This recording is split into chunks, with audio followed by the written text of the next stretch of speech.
Hello friends, welcome to my YouTube channel. Today is Monday, February 7, 2022. You are watching my fifth video. Official year-to-year January consumer inflation is announced by the government as 48.69%. In the report of the Independent Inflation Research Group, the price increase for the same period was reported as 114.87%, 2.35 times higher. In other words, normally, imports should have fallen drastically during such periods.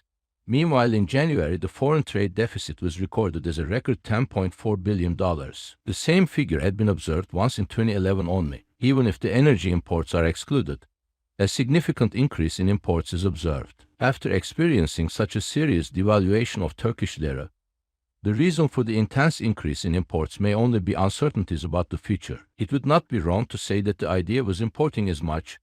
Well, you can. As I mentioned earlier, the expected Fed rate hike in March is approaching, although there is a relative calmness in the markets at the moment.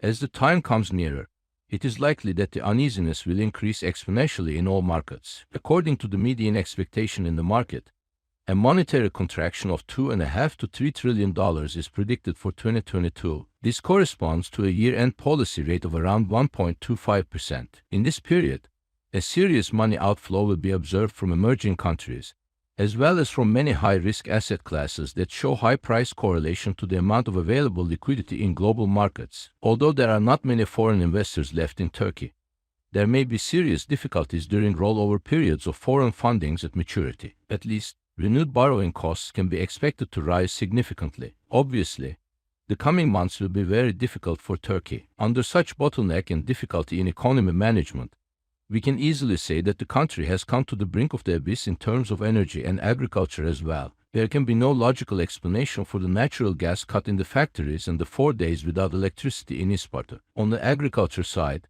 the ministry's indifference to the astronomical increase in diesel, fertilizer, seed and pesticide prices puts the country's food security at risk. Food shortages are very likely to happen this year. It is realistic to expect that these three ministers and their team members will be replaced soon, and such change will receive positive public support. The tension between Russia and Ukraine, which is a serious threat in our region, continues to escalate. Even if Turkey's mediation efforts do not yield the expected results, we can say that a suitable diplomatic maneuver has been implemented in order to maintain its neutrality in case of physical conflict that may occur later, and to get out of such a situation with minimum damage. I would like to state that I find those who think that Turkey will be profitable out of the conflict not to be taken seriously. There is no winner in any war, especially considering Turkey's strategic connections with both countries.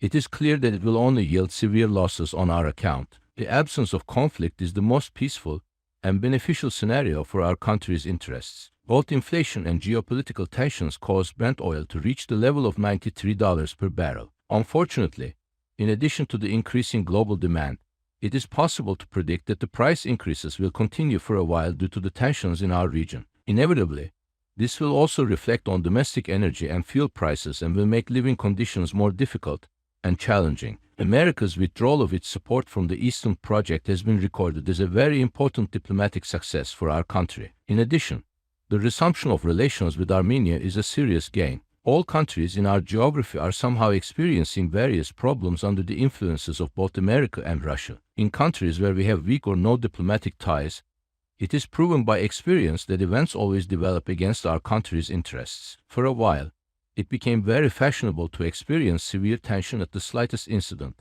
to withdraw ambassadors and freeze relations with other countries. I think that the problems snowballed by the disastrous Turkish diplomacy and self-isolation policy, which were left to their fate as a result of unqualified staff in the Ministry of Foreign Affairs, started to be handled with some sort of wisdom and strategic thinking at least. I am hoping this situation to continue. Thanks for watching. See you again. Watching.